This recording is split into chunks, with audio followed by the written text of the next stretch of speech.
Parang gustong-gusto niya makipaglaro. Ay, hindi pwede bigyan ng laruan to, ano, bro. Kasi sisirain lang. Yan, good morning mga idol.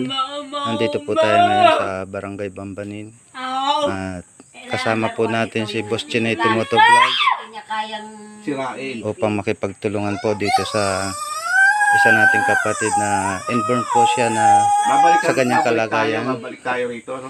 Nagpapasalamat po kami sa may mabuting puso na nag-sponsor po nito. Ito po ay galing pa sa Batangas. Ba't natin yun? Dahil ka na kanya? Maraming salamat po sa inyo mga idol, sa inyong kabutihang loob. Sana po hindi lang ito ang huli ninyong pagtulong sa katulad ng mga ganitong kalagayan. Ayan, maraming salamat po mga idol. Nagtututpras din po siya ng ngipin niya, hindi? Kahit pa paano po, kahit maliit na tulong ito, May dala po akong konting prutas. makakapagbigay naman po ito ng kasiyahan, kaunting kasiyahan sa ating tinulungan ngayong araw na ito. Ayan po.